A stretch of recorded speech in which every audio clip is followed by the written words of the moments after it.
Every day you choose comfort over growth. You're not avoiding pain. You're choosing slow, invisible pain over fast, transformational pain. You're choosing the chronic ache of unfulfilled potential over the sharp discomfort of discovery. Most people will spend decades feeling restless and stuck rather than spend 30 days feeling uncomfortable but growing. They'll choose familiar misery over unfamiliar possibility every single time. But here's what they don't realize. Your discomfort isn't random.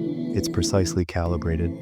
Your nervous system generates the strongest resistance in the exact areas where you have the greatest capacity for breakthrough. The thing that terrifies you most isn't your weakness. It's your dormant superpower, and it's been waiting for you to be brave enough to activate it. Stop medicating your discomfort and start using it as your compass to extraordinary. Retry Claude can make mistakes.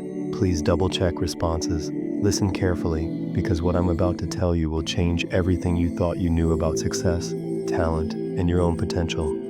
Right now, as you're hearing these words, there's something stirring in your chest. Maybe it's restlessness. Maybe it's that familiar ache of knowing you're capable of more than what you're currently living. Maybe it's frustration that feels like it's been building for months, even years. That feeling, it's not your enemy. It's your internal guidance system screaming at you to pay attention. You see, most people spend their entire lives running from discomfort. They've been taught that pain is bad, that uncertainty is dangerous, that struggle means something's wrong. But what if everything you've been told about comfort and safety is actually keeping you trapped in a life far smaller than what you're meant to live? What if the very experiences you've been avoiding are precisely where your greatest gifts are waiting to be discovered? Think about it. When was the last time you felt truly alive? I don't mean happy or content, I mean electric, like every cell in your body was buzzing with possibility. Chances are, it wasn't when you were sitting safely in your comfort zone. It was when you were doing something that scared you, challenged you, pushed you beyond what you thought you could handle. That's not coincidence, that's biology, that's how human potential actually works. Your brain is designed to keep you safe, not to help you thrive. It will always choose the familiar over the extraordinary, the predictable over the powerful. And while this kept your ancestors alive when they were dodging predators, it's now keeping you dead while you're still breathing. But here's what your brain doesn't understand. In today's world, the biggest risk isn't physical danger, it's wasted potential. It's living a half-life. It's reaching the end of your days and realizing you never truly began to live. The tragedy is this. Every single day, millions of people go to their graves with songs still inside them, with books unwritten, with businesses unbuilt, with love unexpressed, with adventures unattempted, not because they lacked talent or opportunity, but because they never learned the secret of discomfort. Here's what I've discovered after years of studying human potential and working with thousands of people who've broken through to extraordinary lives. Your talents don't emerge from your strengths. They emerge from your struggles. Your gifts don't come from your comfort zone. They come from your crisis zones. The areas of your life where you feel most uncertain, most vulnerable, most out of your depth. Those aren't obstacles to overcome. They're treasure maps leading you directly to abilities you never knew you possessed. Let me paint you a picture of how this works in real life. I remember Sarah, an accountant who felt trapped in her corporate job for 15 years. She was good at numbers, reliable, safe. Her colleagues respected her accuracy. Her boss valued her consistency. Her paycheck arrived on schedule every 2 weeks. By every external measure, she was successful, but she felt dead inside. Every morning was a struggle just to get out of bed. She'd sit in her car in the parking garage for 10 minutes every day, staring at the elevator doors, summoning the courage to face another day of spreadsheets and meetings that felt meaningless. The comfort of her predictable salary and stable position had become a prison. She'd convinced herself this was just how adult life worked. You trade your dreams for security, you exchange excitement for stability, you accept numbness as the price of responsibility. Then her company downsized and she lost her job. The ground fell out from under her. The safety net she'd built her entire identity around vanished in a single meeting with HR. For the first time in 15 years, she had no idea what tomorrow would look like. That discomfort, that uncertainty, that fear of the unknown, most people would call it a crisis. But for Sarah, it became a chrysalis. With nothing left to lose and no familiar structure to fall back on, she started documenting her experience online. Writing had always terrified her. She'd never considered herself creative. In school, she'd chosen math classes over English because numbers felt safer than words. Numbers had right answers. Words felt too vulnerable, too exposed. But when she had nothing left to lose, Words poured out of her like water from a broken dam. She wrote about the shame of unemployment, the terror of reinvention, the strange freedom that comes when your old life disappears. She wrote with a raw honesty that cut straight to the heart of what it means to start over. Her first blog post got 3 views: her mother, her sister, and someone who clicked by accident.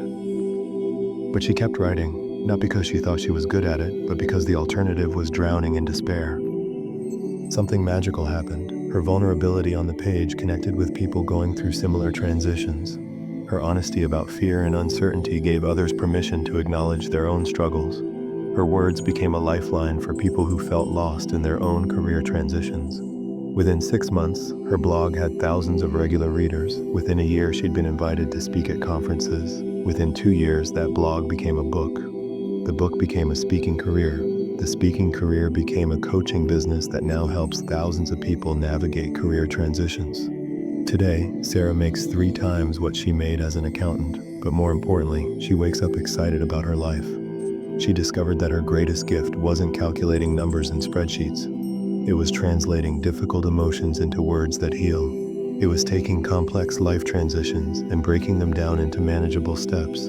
It was helping people see possibility in the middle of uncertainty.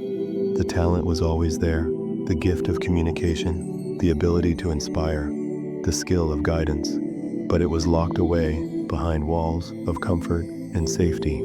It took losing her job, facing her fears, and walking directly into uncertainty to discover abilities she never knew she had.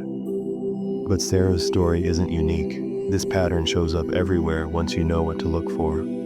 Consider Marcus, who spent decades avoiding anything athletic because he was overweight as a kid. The gym terrified him. Sports embarrassed him. Physical challenge felt like guaranteed failure and public humiliation. In high school, he was always picked last for teams. In college, he avoided intramural sports entirely. As an adult, he made excuses to skip company picnics that involved any kind of physical activity. He'd built an entire identity around being the smart guy, not the athletic guy. For 25 years, he successfully avoided every situation that might expose his perceived physical inadequacies. He was comfortable in his role as the intellectual, the strategist, the guy who could solve any problem with his mind but couldn't be trusted with anything requiring coordination or strength. But when his doctor told him at 45 that he was pre-diabetic and headed for serious health problems, something shifted. The fear of dying young became stronger than the fear of looking foolish. The discomfort of facing his mortality outweighed the discomfort of facing his physical insecurities. He joined a martial arts class, feeling ridiculous and vulnerable every single day. At first, he could barely touch his toes. His kicks looked like clumsy stumbles. His punches had all the power of a toddler's tantrum. Every class confronted him with his limitations, his awkwardness, his complete beginner's status in a room full of people who seemed to move with natural grace. The discomfort was excruciating, not just physical but emotional and psychological. Every session was a direct confrontation with his lifelong story about what he was and wasn't capable of. Every technique he struggled to learn challenged his identity as someone who picks things up quickly. Every moment of clumsiness contradicted his self-image as someone who thinks his way through problems.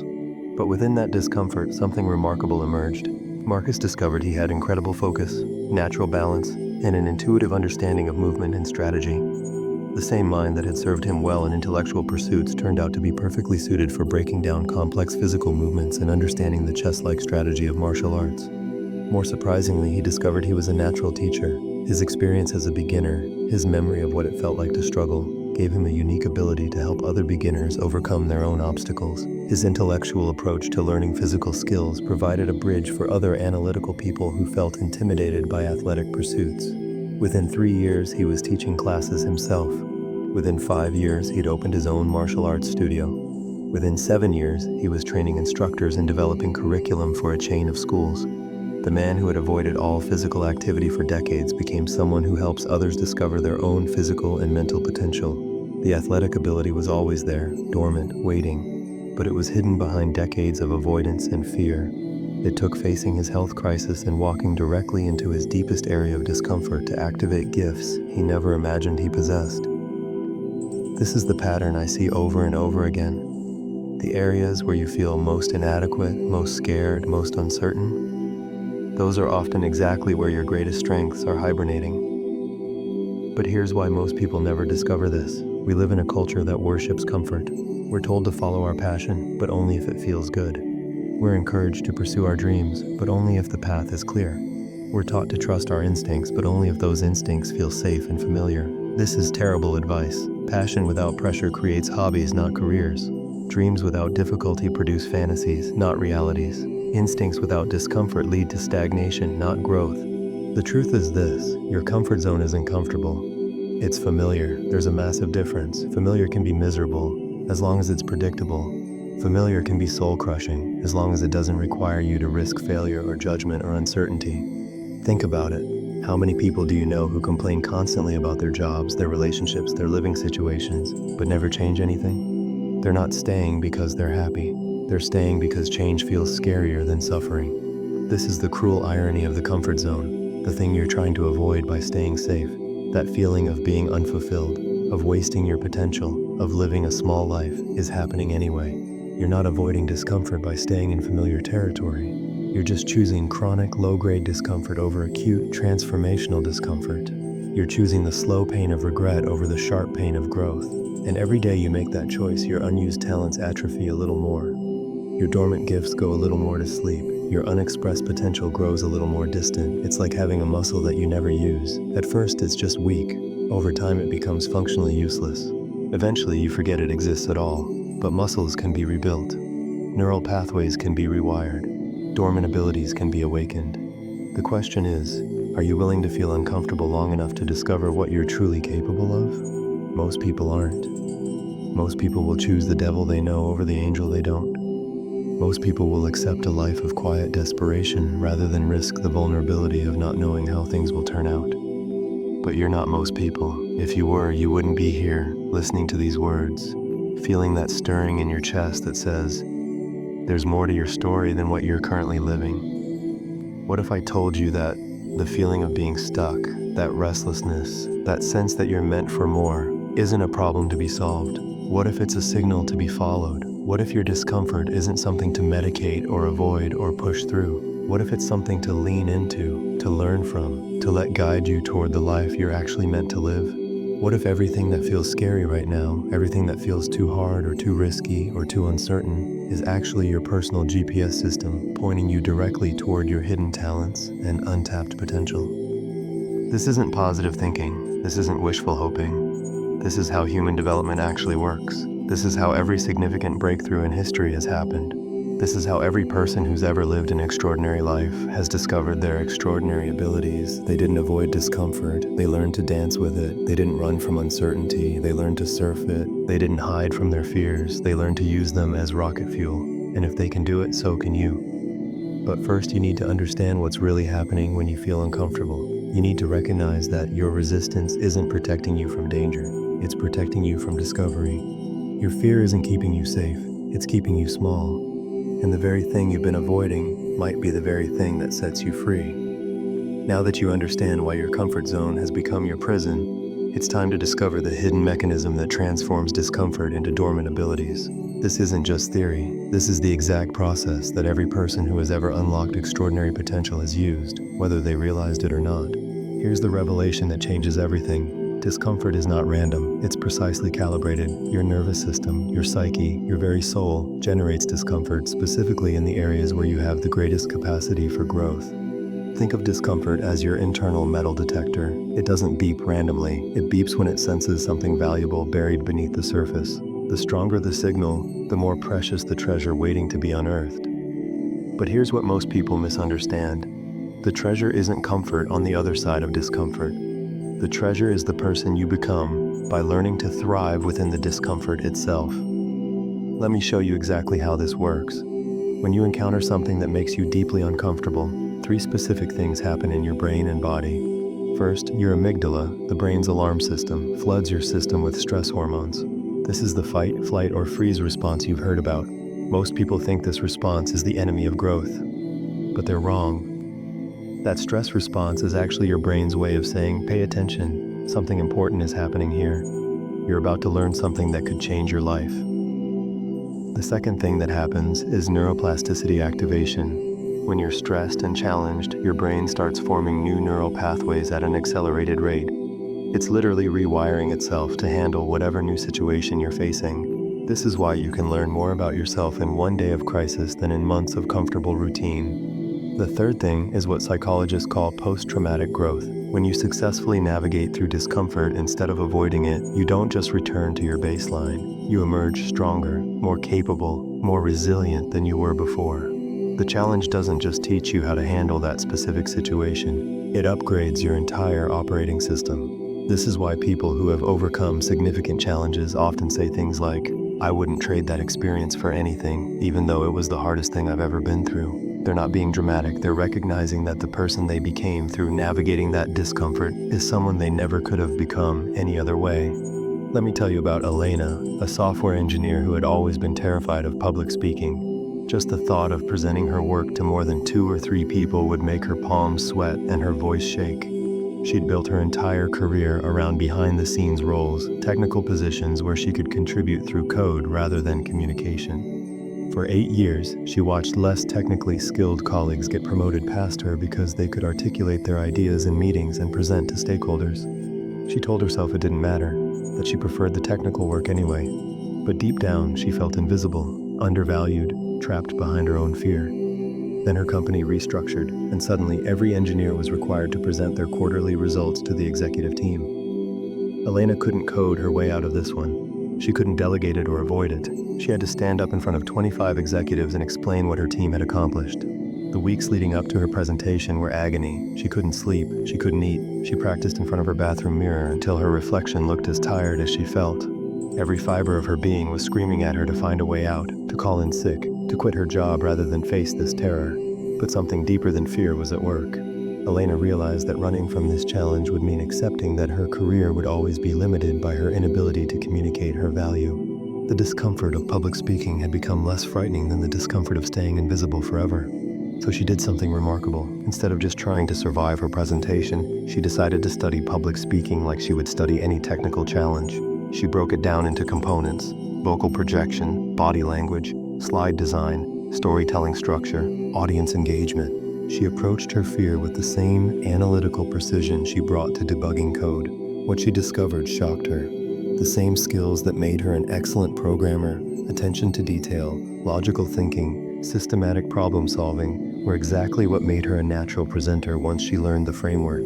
Her technical background gave her credibility. Her analytical mind helped her anticipate questions and prepare comprehensive answers. Her experience solving complex problems translated perfectly to helping executives understand complex technical concepts. Her first presentation went so well that the CEO asked her to present at the next board meeting. Within 6 months, she was leading the company's technical communication initiative. Within a year, she'd been promoted to a leadership role that combined technical expertise with strategic communication. Within 2 years, she was speaking at industry conferences and consulting with other companies on technical leadership.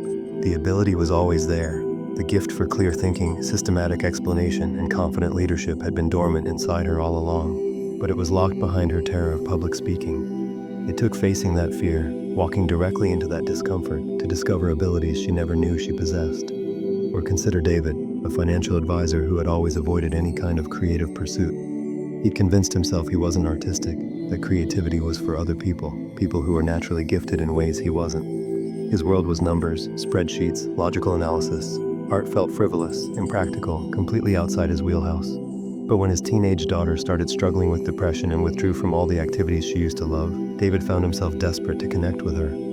Traditional approaches weren't working. Logical conversations, practical solutions, fatherly advice, none of it was reaching her. In a moment of desperation, he remembered that she used to love drawing when she was younger. So he bought art supplies and asked if she'd teach him. He felt ridiculous holding a pencil for anything other than signing documents. His first attempts were embarrassing. His hands, so confident with calculators and keyboards, felt clumsy and uncertain with brushes and pastels. But something magical happened during those art sessions with his daughter. For the first time in months, she started talking, not about her problems directly, but about color and composition, about what she was feeling when she drew certain shapes, about how art helped her express emotions she couldn't put into words. David found himself not just learning to draw, but learning a completely new language of communication. Through art, he discovered he could connect with his daughter in ways that logical conversation never allowed. More surprisingly, he discovered he actually had a natural eye for composition, an intuitive understanding of how visual elements could convey emotion. What started as a desperate attempt to connect with his child evolved into a genuine passion. David began taking art classes, joining local art groups, experimenting with different mediums. He discovered that the same attention to detail that made him successful in financial planning translated beautifully to visual art. The same patience required for long-term investment strategies served him well in detailed drawing projects. Today, David still works as a financial advisor, but he's also an accomplished amateur artist whose work has been displayed in local galleries. More importantly, his relationship with his daughter has been transformed. They now have a shared creative language that has carried them through her teenage years and into her young adulthood. The creative ability was always there, waiting, but it was hidden behind his assumption that he wasn't artistic. His belief that creativity and analytical thinking were mutually exclusive. It took his daughter's crisis and his willingness to look foolish in service of love to discover talents he never imagined he possessed. Do you see the pattern here? Elena's fear of public speaking was covering up her natural gift for technical leadership. David's assumption that he wasn't creative was hiding his artistic abilities and emotional intelligence. The areas where they felt most inadequate were precisely where their greatest potential lay dormant. This isn't coincidence. This is how human development works at the deepest level. Your psyche generates intense discomfort around the very experiences that have the power to unlock your greatest gifts. It's not trying to torture you, it's trying to get your attention. It's trying to tell you, there's something here worth discovering, something that could change your life if you're brave enough to lean in. But most people interpret discomfort as a stop sign when it's actually a treasure map. Here's another crucial piece of the puzzle. Your discomfort is often calibrated to your potential. The bigger your capacity for growth in a particular area, the more intense your resistance to exploring that area will be. This is why people with the most leadership potential often have the strongest fear of responsibility. Why people with the greatest capacity for love often have the deepest terror of vulnerability. Why people with the most entrepreneurial potential often have the most intense anxiety about financial risk. Your resistance isn't protecting you from areas where you have no talent. It's protecting you from areas where you have so much talent that discovering it would completely revolutionize your life. Think about it. If you discovered tomorrow that you had extraordinary abilities in an area you'd always avoided, what would that mean for the life you've built? What would it mean for the story you've told yourself about who you are and what you're capable of? What would it mean for the safe, predictable existence you've constructed around your perceived limitations? It would mean everything would have to change, and change, even positive change, even desperately needed change, feels dangerous to the part of your brain that's wired for survival rather than growth. This is why breakthrough often feels like breakdown. This is why the most transformational experiences in your life often begin with the most uncomfortable ones.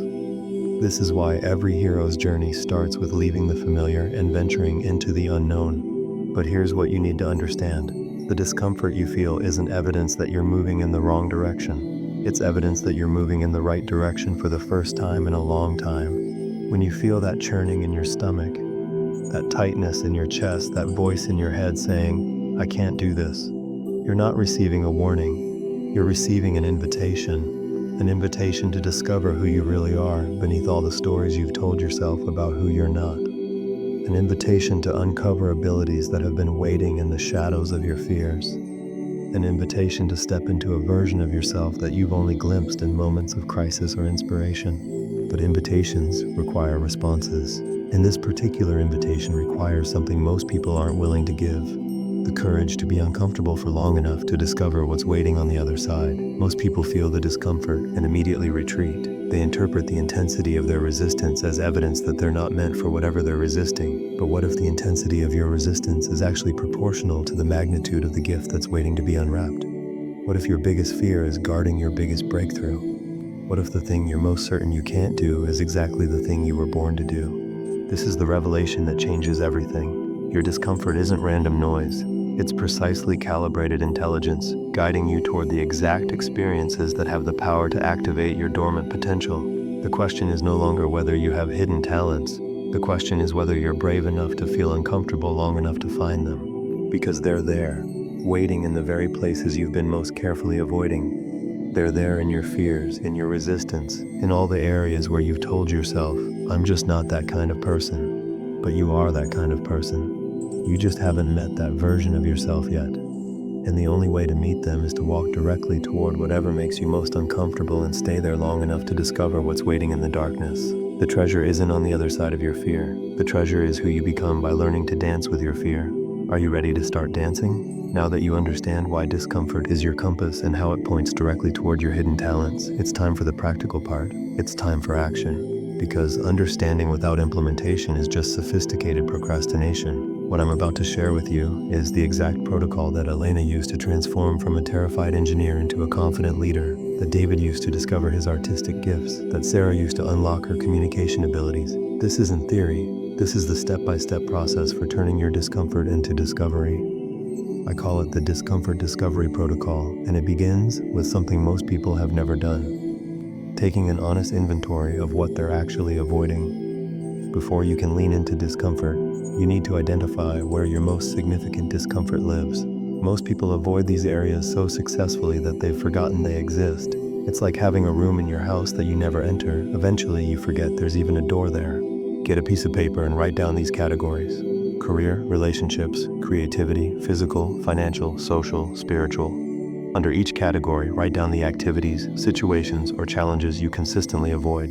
Be brutally honest. Don't write down what you think you should be uncomfortable with or what makes other people uncomfortable. Write down what actually makes your stomach clench, what makes you change the subject, what makes you suddenly remember you have something else you need to do. For Elena, her career discomfort was obvious: public speaking, presenting, leading meetings. For David, his creative discomfort was any form of artistic expression. For Sarah, her relational discomfort was vulnerability, sharing personal struggles, asking for help. But dig deeper. What's beneath the obvious stuff? Maybe you avoid public speaking, but why? Is it fear of judgment? Fear of not being smart enough? Fear of being seen as an imposter? The specific nature of your discomfort gives you clues about the specific talents waiting to be discovered. But invitations require responses. And this particular invitation requires something most people aren't willing to give: the courage to be uncomfortable for long enough to discover what's waiting on the other side. Most people feel the discomfort and immediately retreat. They interpret the intensity of their resistance as evidence that they're not meant for whatever they're resisting. But what if the intensity of your resistance is actually proportional to the magnitude of the gift that's waiting to be unwrapped? What if your biggest fear is guarding your biggest breakthrough? What if the thing you're most certain you can't do is exactly the thing you were born to do? This is the revelation that changes everything. Your discomfort isn't random noise. It's precisely calibrated intelligence, guiding you toward the exact experiences that have the power to activate your dormant potential. The question is no longer whether you have hidden talents. The question is whether you're brave enough to feel uncomfortable long enough to find them. Because they're there, waiting in the very places you've been most carefully avoiding. They're there in your fears, in your resistance, in all the areas where you've told yourself, "I'm just not that kind of person." But you are that kind of person. You just haven't met that version of yourself yet. And the only way to meet them is to walk directly toward whatever makes you most uncomfortable and stay there long enough to discover what's waiting in the darkness. The treasure isn't on the other side of your fear. The treasure is who you become by learning to dance with your fear. Are you ready to start dancing? Now that you understand why discomfort is your compass and how it points directly toward your hidden talents, it's time for the practical part. It's time for action. Because understanding without implementation is just sophisticated procrastination. What I'm about to share with you is the exact protocol that Elena used to transform from a terrified engineer into a confident leader, that David used to discover his artistic gifts, that Sarah used to unlock her communication abilities. This isn't theory. This is the step-by-step process for turning your discomfort into discovery. I call it the discomfort discovery protocol, and it begins with something most people have never done: taking an honest inventory of what they're actually avoiding. Before you can lean into discomfort, you need to identify where your most significant discomfort lives. Most people avoid these areas so successfully that they've forgotten they exist. It's like having a room in your house that you never enter. Eventually, you forget there's even a door there. Get a piece of paper and write down these categories: career, relationships, creativity, physical, financial, social, spiritual.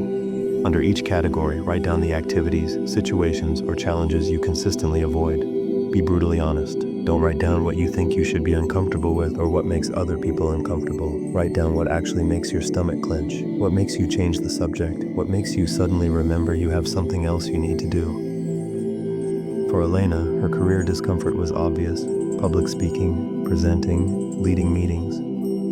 For David, his creative discomfort was any form of artistic expression. For Sarah, her relational discomfort was vulnerability, sharing personal struggles, asking for help. But dig deeper. What's beneath the obvious stuff? Maybe you avoid public speaking, but why? Is it fear of judgment? Fear of not being smart enough? Fear of being seen as an imposter? The specific nature of your discomfort gives you clues about the specific talents waiting to be discovered. Once you have your list, rank each item from 1 to 10 based on how much discomfort it creates. 10 means just thinking about it makes you want to leave the room. 1 means it's mildly uncomfortable but manageable. Here's the crucial insight. Start with your 8s and 9s.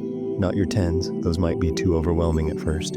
But your 8s and 9s represent areas where you have significant resistance, but it's not completely paralyzing.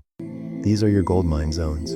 Once you've identified your target areas, you don't dive in head first. That's how people get overwhelmed and retreat back to safety. Instead, you use what I call micro-exposures, tiny, manageable encounters with your discomfort that gradually build your tolerance and confidence.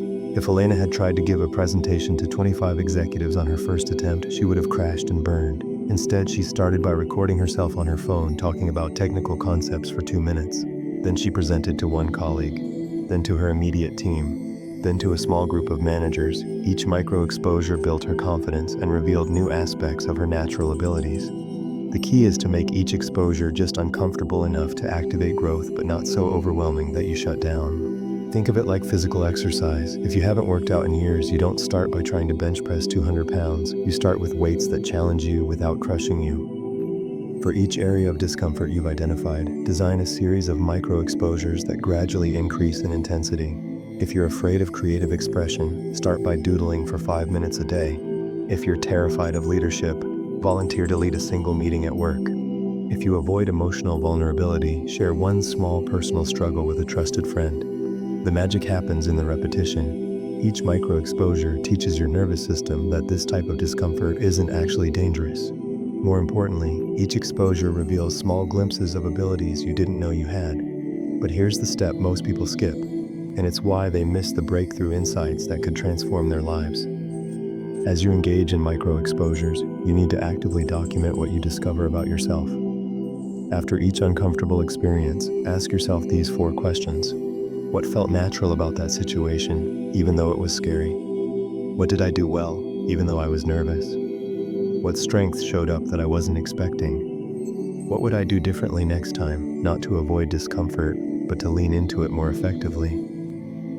Elena discovered that her analytical mind, which she thought made her bad at communication, actually made her exceptional at breaking down complex ideas into understandable components. David realized that his attention to financial details translated perfectly to noticing subtle color variations and compositional elements in art. Sarah found that her experience with structured problem solving helped her organize emotional insights in ways that resonated with readers. These discoveries don't happen automatically. You have to actively look for them. Most people are so focused on their mistakes and awkwardness during uncomfortable experiences that they miss the evidence of emerging talents. Keep a discovery journal. After each micro-exposure, write down not what went wrong, but what went unexpectedly right. Look for patterns. Look for moments when something that should have been difficult felt surprisingly natural. Look for feedback from others that surprises you. This documentation serves 2 crucial purposes. First, it helps you recognize your emerging abilities as they develop rather than dismissing them as luck or accident. Second, it provides evidence to counter the negative voice in your head that will try to convince you to give up when things get challenging. Once you've built some tolerance through micro-exposures and started documenting your discoveries, it's time to gradually increase the intensity. This is where most people plateau. They find a level of discomfort they can handle and stay there, making minimal progress instead of breakthrough progress. Real growth happens at the edge of your abilities. You need to keep pushing that edge further out, always staying in the zone where you're challenged, but not overwhelmed. For Elena, this meant volunteering for bigger presentations, joining professional speaking organizations, eventually applying to speak at industry conferences. Each level brought new discomfort, but also revealed new dimensions of her communication abilities. For David, it meant taking formal art classes, entering local art competitions, eventually displaying his work publicly.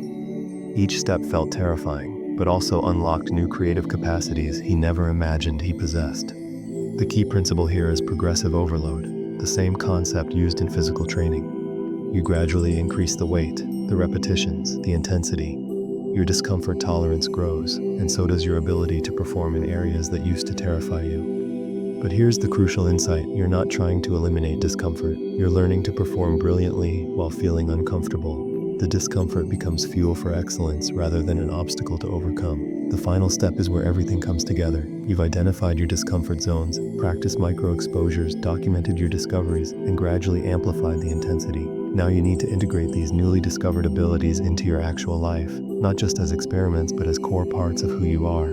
This is where many people falter. They discover amazing abilities during their discomfort practice, but then compartmentalize those abilities instead of letting them revolutionize their entire approach to life. Elena didn't just become good at giving presentations. She transformed into a leader who used her communication abilities to influence strategy, mentor other engineers, and drive organizational change. Her technical background didn't become irrelevant. It became the foundation for a completely new kind of leadership. David didn't just pick up a hobby. He integrated his creative abilities into his approach to financial planning, using visual tools and creative problem solving to help clients understand complex financial concepts. His analytical skills didn't disappear. They became the structure that supported his creative expression. Sarah didn't just become a writer.